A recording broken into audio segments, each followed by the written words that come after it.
masa K3. Selamat datang di podcast Bilik K3, Bincang Lingkup K3, bersama alumni yang super keren dari berbagai industri. Pada episode kali ini, podcast Bilik K3 akan bawakan tema Mining with Safety in Mind, Building a Culture of Safety and Responsibility. Perkenalkan, aku Syarianza Karol Arafi Siregar dari S1 Reguler K3 2024 yang akan mandu jalannya podcast pada hari ini. Tapi aku nggak sendirian nih, aku ditemani oleh teman aku. Halo semuanya, perkenalkan aku Fasya Rifka Agnia dari S1 Reguler K3 2024. Nah, di episode ketiga Bilik K3 kali ini, kita kedatangan tamu super keren loh, yang akan memberikan kita banyak insight. Yuk, langsung saja kita sambut narasumber kita hari ini. Halo Kak Siti Hadijah, gimana Kak kabarnya hari ini? Boleh sambil memperkenalkan diri juga ya Kak? Halo, sebelumnya perkenalkan nama saya Siti Khadijah atau bisa dipanggil Ija dari OHS System PT Merdeka Copper Gold. Salam kenal Kak Ija. Kalau boleh jujur nih Kak, aku udah penasaran banget tentang budaya K3 dan pengalaman kakak di PT Merdeka Copper Gold Tbk. Apalagi seperti yang kita semua tahu, PT Merdeka Copper Gold Tbk adalah perusahaan yang bergerak di sektor pertambangan. Nah, daripada berlama-lama lagi, yuk masa K3 kita mulai perbincangan ini lebih lanjut. Tapi sebelum lanjut, aku mau kasih disclaimer sedikit ya teman-teman, bahwa apa yang kita diskusikan hari ini hanya sebatas sharing dan berbagi informasi berdasarkan pengalaman dan pandangan narasumber. Jika ada perbedaan pendapat dari hal-hal yang sudah disampaikan, maka hal tersebut murni dari unsur ketidaksengajaan dan tidak ada maksud tertentu ya. Betul banget, Rev. Nah, Kak Ijah, langsung kita mulai aja ya, Kak. Sebagai pertanyaan pembukaan, aku mau nanya nih, Kak. Bagaimana sih gambaran menjadi HSE di PT Merdeka Copper Gold Tbk? Jadi untuk gambaran HSE di PT Merdeka Copper Gold itu kita dibagi-bagi bidangnya. Untuk aku ada di OHS System, selain itu juga ada OHIH, selanjutnya ada terkait bidang risk dan CMS. Oh gitu ya Kak. Jadi menjadi HSE di PT Merdeka Copper Gold Tbk itu dibagi menjadi beberapa bidang lagi. Nah selanjutnya, selama kakak menjadi HSE di PT Merdeka Copper Gold Tbk, apa saja kak bahaya dan risiko yang terjadi di perusahaan tersebut? Oke, itu yang pertama terkait dengan traffic incident. Jadi karena di perusahaan kita cukup crowded, unitnya banyak, kemudian juga konstruksinya juga banyak, kemudian untuk faktor-faktor traffic ini kan juga banyak ya, bisa disebabkan karena kompetensi operatornya, kemudian bisa juga berkaitan sama unit yang operator gunakan, kemudian dari pengawasan, kemudian dari cuaca, dan lain sebagainya. Kemudian terkait dengan mechanical force. Ini biasanya karena adanya gaya mekanik, karena selain mining, kita juga ada smelter, kemudian juga ada processing, itu juga cukup menyumbang insiden terbanyak. Kemudian terkait dengan excavation. Ini berkaitan dengan pekerjaan penggalian. Kemudian yang keempat ini terkait bahaya falling object. Karena seperti yang tadi aku sudah jelaskan bahwa perusahaan aku masih banyak konstruksinya. Kemudian terkait dengan fire. Ini biasanya dari kebakaran unit, kemudian juga dari pekerjaan welding. Itu biasanya menyebabkan atau berpotensi terjadinya kebakaran seperti itu. Wah, sekarang aku jadi tahu nih Kak, bahaya dan risiko yang ada di PT Merdeka Copper Gold Tbk.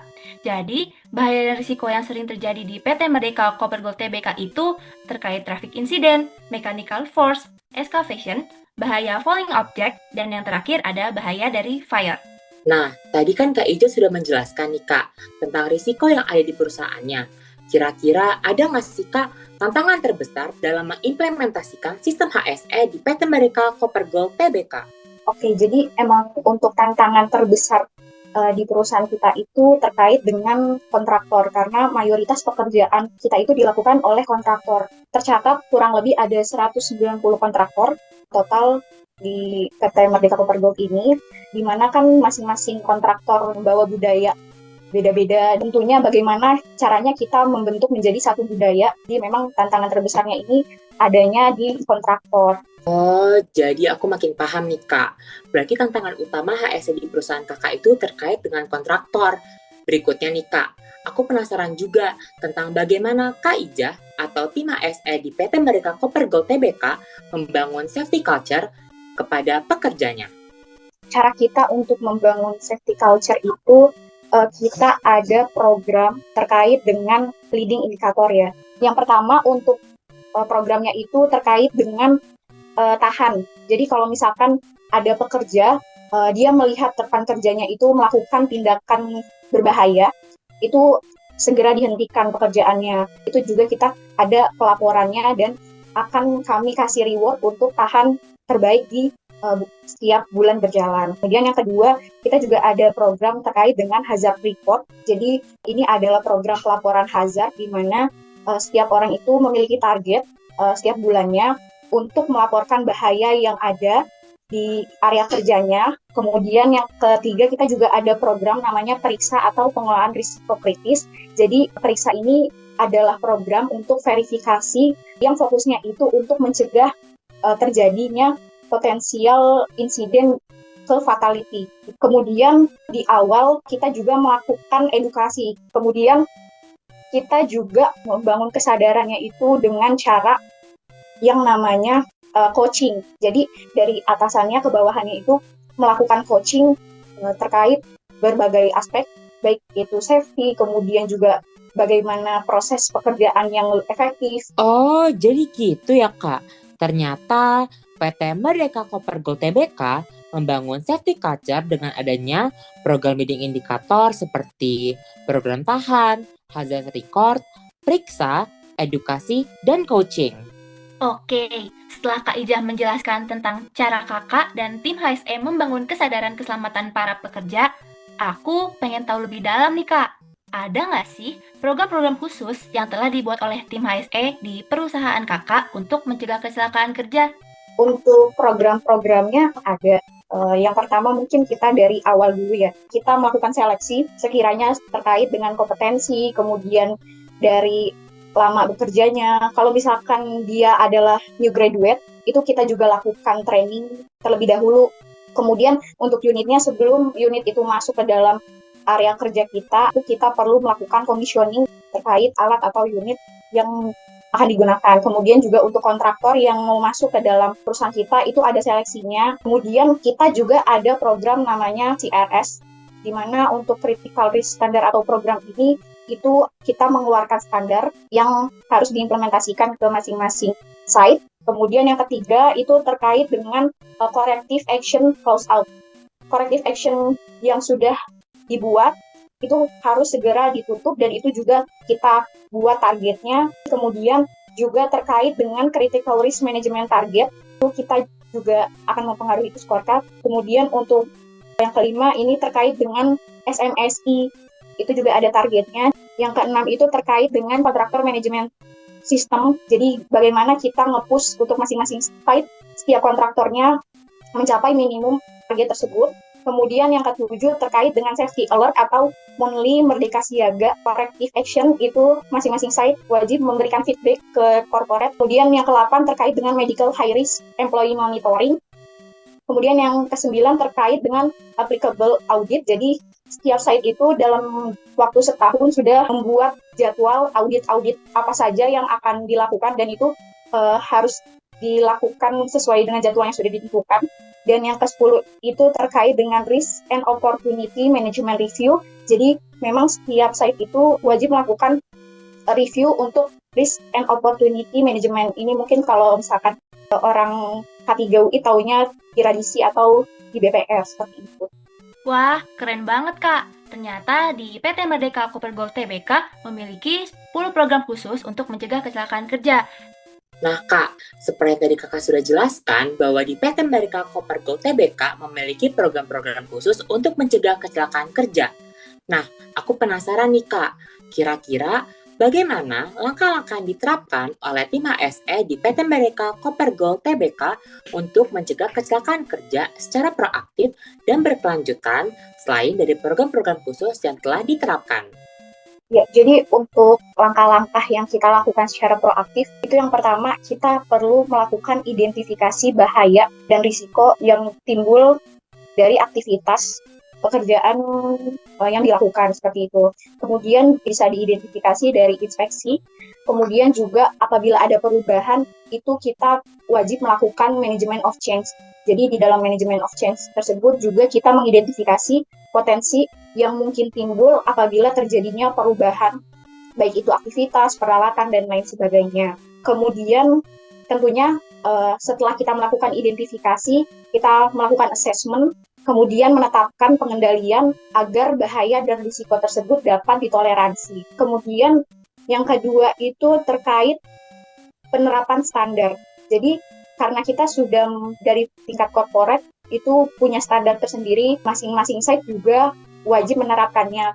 Kemudian yang ketiga terkait dengan pelatihan dan kompetensi. Jadi selain dari awal misalkan safety induction, kita juga selalu melakukan review terkait training-training yang ada, seperti itu. Kemudian juga investigasi. Tentunya dari investigasi ini kita akan mendapatkan pembelajaran yang dipetik, gitu ya. Pembelajaran yang dipetik itu kita akan share ke semua site. Jadi apabila ada satu insiden di site tersebut, kita informasikan ke site lain untuk mencegah agar tidak terjadinya insiden yang serupa. Kemudian ada terkait dengan evaluasi. Jadi untuk evaluasi ini bisa berupa audit, kemudian juga bisa berupa evaluasi terkait pencapaian KPI. Jadi kalau misalkan tidak tercapai, apa yang perlu dilakukan, apa yang perlu diimprove gitu. Apabila penerapannya sudah baik, biasanya kita akan mengadakan reward ke perorangan dari program-program yang ada, misalkan tadi seperti tahan, kemudian juga penerapan 5R dan lain sebagainya. Oh, jadi selain ada program khusus, di PT Mereka Koper Gold TBK juga mencegah kecelakaan kerja secara proaktif dengan cara identifikasi, inspeksi, melakukan asesmen dan pengendalian, menerapkan standar, serta melakukan investigasi dan evaluasi. Nah, dari tadi kan kita udah bahas tentang gambaran peran HSE, bahaya dan risiko yang terjadi, program-program khusus, serta langkah-langkah dalam penanggulangannya. Selanjutnya nih Kak, bagaimana sih cara PT Merdeka Koper Gold TBK melakukan evaluasi dan peningkatan sistem HSE secara berkelanjutan? Ya, jadi untuk evaluasinya ini kita setiap bulannya akan mengeluarkan scorecard. Jadi kira-kira dari masing-masing site itu untuk setiap bulannya dia mencapai scorecard berapa. Kemudian juga dari evaluasi bisa dari audit, misalkan tadi terkait dengan ISO 45001, kemudian juga terkait dengan audit standar, baik itu confined space, kemudian traffic management, kemudian juga terkait dengan lifting, itu kita punya masing-masing auditnya. Kemudian kita juga ada manajemen review, di mana di manajemen review itu kita bisa mengetahui isu-isu apa yang mungkin terjadi. Selain itu juga kita punya program yang namanya continual improvement, di mana dari masing-masing pekerja itu dapat memberikan ide-ide program yang dapat misalkan menurunkan angka kecelakaan, bagaimana bisa menurunkan tingkat paparan dari bahaya biologi maupun kimianya, misalkan seperti itu. Oh, gitu ya Kak. Jadi, untuk evaluasinya dengan cara memberikan scorecard setiap bulan, melakukan audit, manajemen review, dan continual improvement. Nah, berikutnya ada follow-up question nih Kak. Kira-kira apakah ada indikator utama yang digunakan untuk mengukur keberhasilannya? Ya, jadi untuk indikator utamanya itu ada 10 indikator di scorecard, itu bisa jadi bahan evaluasi. Indikator lainnya itu juga bisa dari tidak adanya fatality yang menjadi harapan kita, dan tidak adanya PAK, seperti itu. Oke, terima kasih Kak Ijah. Jadi untuk indikatornya itu ada di 10 indikator yang sebelumnya udah di-mention sama Kak Ijah, dan tidak adanya fatality dan PAK. Wah Fasya, seru banget ya obrolan kita barusan. Banyak insight menarik yang kita dapetin soal bagaimana budaya keselamatan kerja dibangun dan dijaga di PT Mereka Koper Gold TBK. Jadi makin kebuka nih wawasan kita tentang pentingnya safety culture di dunia industri, khususnya di sektor pertambangan. Bener banget, Rev. Tapi sayangnya, karena keterbatasan waktu, bincang-bincang seru ini harus kita akhiri. Padahal, jujur aja ya, aku masih penasaran banget tentang safety culture di PT Merdeka Koper Gold TBK. Tapi sebelum kita benar-benar mengakhiri bincang-bincang kita yang seru ini, kira-kira dari Kak Ija, ada nggak sih Kak pesan atau harapan yang ingin Kakak sampaikan kepada masa K3 yang lagi mendengarkan Bilik K3 ini? Iya, jadi untuk pesannya itu untuk mahasiswa K3 yang pertama, perbanyaklah literatur terkait dengan K3 karena memang itu nanti akan digunakan di tempat kerja dan mungkin biasanya kita kurang waktu untuk belajar lagi. Jadi memang biasanya di tempat kerja itu kita udah langsung turun dan sudah langsung implementasikan yang sudah kita pelajari. Kemudian juga perbanyak relasi, kemudian juga perbanyak bisa bahasa karena itu sangat digunakan untuk saat ini. Bahasa Inggris sangat digunakan dan biasanya mayoritas K3 itu dibutuhkannya yang bisa bahasa Inggris. Kemudian juga bahasa Mandarin juga menjadi nilai plus. Jadi memang perbanyak bisa multibahasa gitu ya. Kemudian juga perbanyak intern karena itu yang akan menjadi pengalaman yang akan dilihat ketika kita pertama kali melamar pekerjaan. Itu. Wah, keren banget ya pesan-pesan dari Kak Ija. Buat masa K3 yang sedang mendengarkan, jangan dilupakan ya pesan dan harapan dari Kak Ija. Nah, itu tadi obrolan kami seputar penerapan safety culture di perusahaan sektor pertambangan. Kami selaku moderator Bilik K3 mengucapkan terima kasih banyak kepada Kak Ija yang sudah bersedia hadir dan membagikan pengalamannya. Semoga perbincangan kita hari ini bisa memberikan insight baru bagi teman-teman, terutama mengenai K3 di sektor pertambangan. Sekian dari kami untuk podcast Bilik K3 hari ini. Terima kasih sudah mendengarkan. Tetap utamakan keselamatan dan kesehatan diri Anda karena budaya K3, budaya kita.